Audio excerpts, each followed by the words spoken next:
I'm gonna make a super simple version of one of the layouts today. If you're ever in this area in northern Utah, or if you live locally, I'd love to have you come join one of our crops or other events that we have throughout the year. So the virtual crop is happening right now. This is the last virtual crop of 2023. There's a set of 4 sketches. 2 of them are single page layouts, 2 are double page layouts. And you're welcome to adjust these to whatever you're using. So if you're doing 8.5 by 11 or an 8 by 8 or another size, or if you just feel like this doesn't fit for the photos that you're using, you can take the idea and kind of run with it and make it into something that works for you. I'm going to do sketch number 2 using the Birthday Bonanza collection, and where this is just a 1-page layout, I've got 1 piece of cardstock to be my background,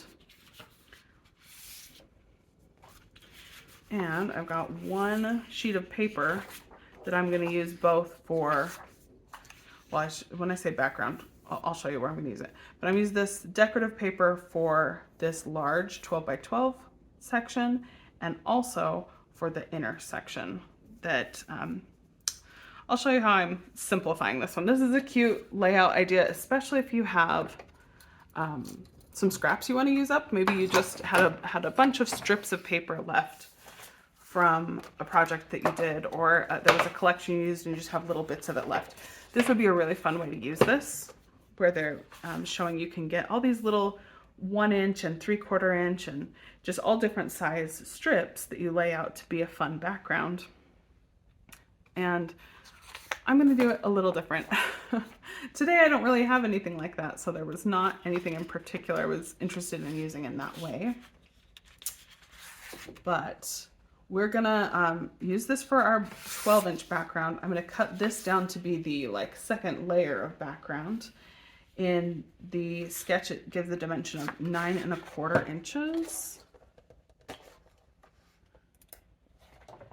And I'm not gonna gut this piece because it's gonna actually be most of the stability for my page. I'm just gonna cut a whole square with this one and then have some strips left over. 9.25 of an inch. Okay, so this is kind of the, I don't know, large background within the background. I am going to gut this piece because I'm going to use this fun multicolored birthday print for the large background, but then I'm going to use the other side of it to do the top layer. So this one was 9.25. I need to have enough space that I can adhere this, but also the next layer down is going to be only a little bit smaller than this. So the recommendation is 9 inches, 9 by 9. I'm going to probably make mine just a tiny bit smaller than that, just so I have enough room to do it the way that I want it to. And let's see, if we're going to leave it 9 by 9, that gives us 3 inches, which is 1.5 inches. Let's see, if I do 1.5 inches, does that give me any space to overlap this? Barely. Okay, I'm gonna go a tiny bit more. So instead of making it 9 by 9, it's gonna be 1/8 of an inch more. I'll measure it at the end and decide, but I'm just using this line. I'll show you when I lift this up. So I measured out to 1.5 inches, and then I went 1/8 longer, which is 2 little marks. It doesn't have the line that goes all the way across. That's every 1/4 of an inch. But, oh, I cut that a little far. That's okay. I can cover that little part up with an embellishment or sticker or something. Okay. Let's see. Just get all the way out to there. Don't need to go as far on that side. 1.5 plus an 8.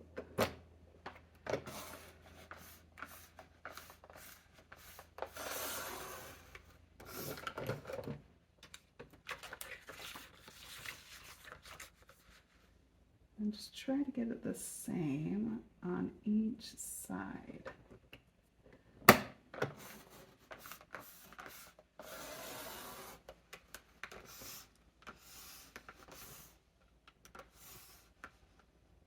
there's one little spot I need to trim with scissors. And where did I put my scissors? They're there.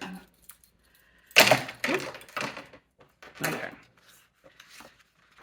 And we are going to cut some photo mats for this one as well. So we're not quite done with the trimmer, but I'm going to put these pieces together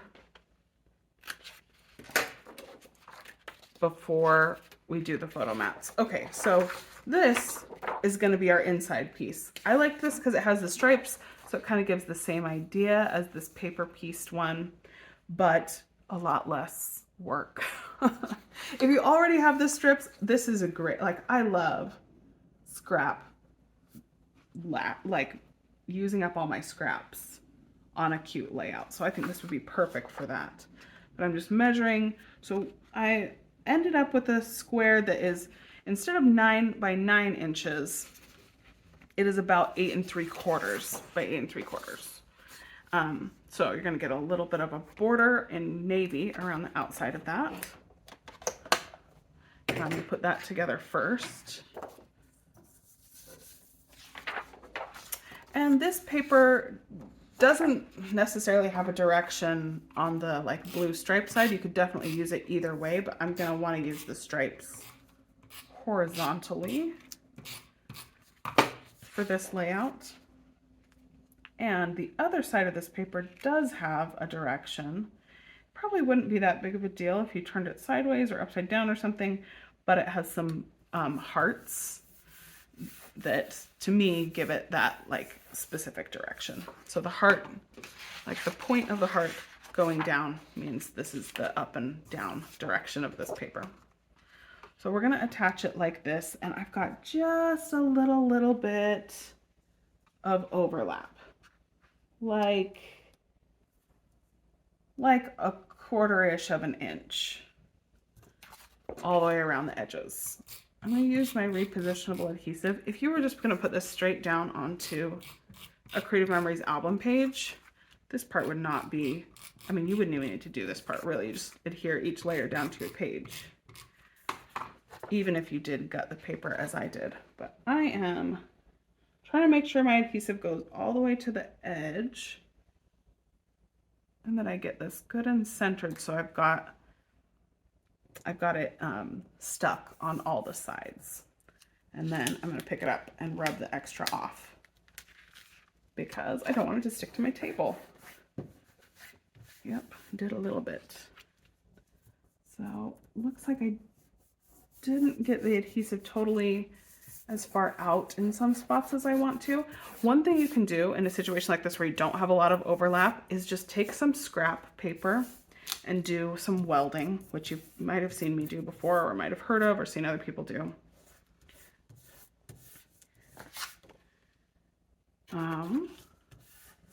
But welding is when you just put the scrap paper kind of at this seam where your pages come together, where your different layers come together. And that's especially useful if you've got two pieces that are just butting right up against each other and they don't have anything behind them. But I'm just checking to see, did this get all put together? And there are a few spots that didn't. So some more adhesive in those spots. But otherwise, it actually seems like it all went just fine. So here's my page background. I've got all the fun stripes across, even without doing all the little bitty pieces. But like I said, this is a great layout idea, especially if you have scraps already. And you wouldn't have to use exactly these sizes, but you just paste them across your page and then trim it down so that it's like a fun background. And that's a great way to bring in a lot of colors or specific patterns.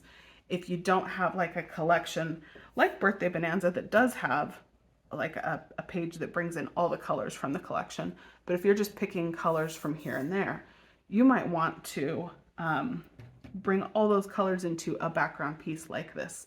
So some reds and blues and yellows, or maybe you're doing like Christmas colors and you don't want to use a specific Christmas collection, or some other like favorite colors from your family or your child or whatever. So we've got 2 4x6 photos that will go on this page, just kind of side by side angled, and we're going to cut out 2 photo mats for those. And I'm going to just grab, I mean, if you wanted to, you could have used this navy and gutted pieces from that, but that makes it a little unstable. Okay, I lost my mind for a second and forgot that I set these right over here.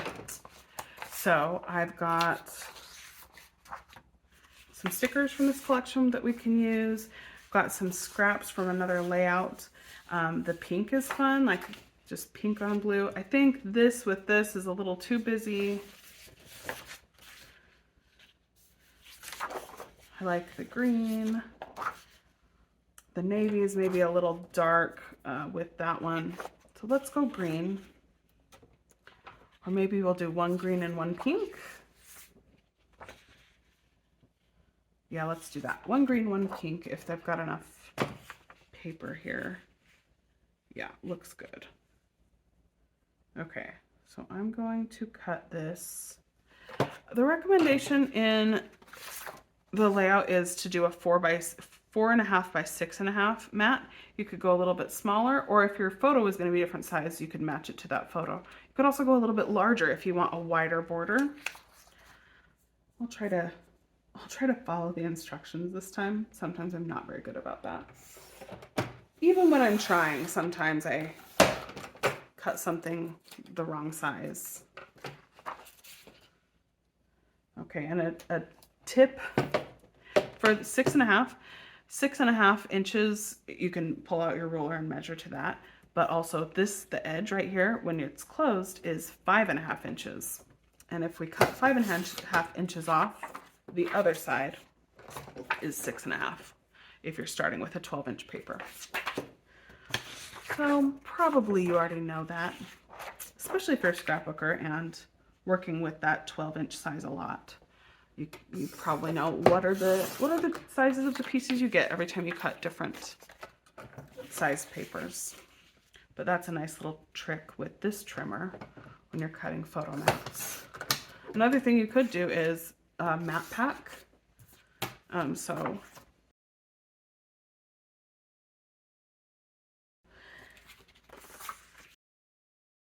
That's going to be 2 backgrounds for photos, and I will leave this part not adhered so I can slide a photo in there, but I am going to adhere these photo mats down to my paper, and then maybe just do a little bit of stickers and call that good. This is a fun, quick page. I'll over here on that side, but not in the middle. Let's see, kind of match that up in the opposite direction. So I've got no adhesive on that one, so I can still put a photo right here. And those will overlap just a little. So this actually looks like maybe you could put it with this. So if you were doing matching papers, these would be cute next to each other. I'm not going to do that in these layouts, but I am going to put a few little stickers on this one. So quick and easy. And because we have lots of girls in our family, I'm going to use this birthday girl sticker and just put it down here. In fact, where did I have some foam? I'll do some foam on this birthday girl sticker. Put this down kind of toward the bottom of the page. Just bring in some of that pink because it's pretty bright, and without some other pink to kind of balance it, it looks a little bit out of place. There is pink in the background in these hearts everywhere, that same bright pink. That's one of the nice things about using a collection, that you've got lots of stuff that definitely matches, same colors in different patterns and things, and similar types of artwork. But it's usually a good idea especially when you have a strong color, to make sure to bring that in a few places so that one place doesn't seem unbalanced. Then maybe we want to do the same thing with the green. just bring that green in a few places. I've got a lot of these ice cream stickers left, so I've used most of the stickers from this sheet already. But I haven't done a lot with the ice cream stuff. Maybe that would be cute on this page. I'm not sure. Like, what if this ends up being a winter birthday page? I don't know what I'm doing with it yet. So instead I'm gonna do some green stars, and what else? Maybe some purple. The green and purple up here. Move that one down just a little bit so it can connect better. Green and purple up there. Do a little bit of purple down here. Let's see. Do I have? I've got a navy star.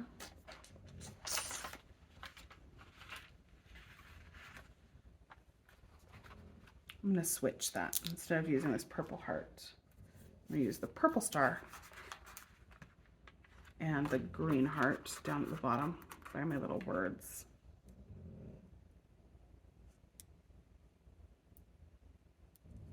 I like these little confetti kind of stickers from this collection. It is really fun.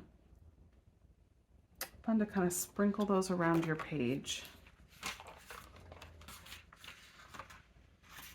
Okay, and I'm not going to do anything else on this one. I'm going to keep it kind of simple. Birthday girl. I'll probably add some more things when I put my papers or my pictures on and I know what it's going to be. For now, that's my page layout, and I'll be sure to post this in the virtual crop group. When you do that, if you are on Facebook and joining this group, you can post with the hashtag for the sketch that you're using, and there are different prizes. You'll see a winner for each sketch, just kind of drawn at random based on who actually used the sketch and posted their finished layout. So you can do that if you're on Facebook. If you are not on Facebook, you can get these virtual crop sketches on the blog, and you don't have to be on Facebook or participate there, but Facebook is where you post your finished layouts and have an opportunity for some prizes.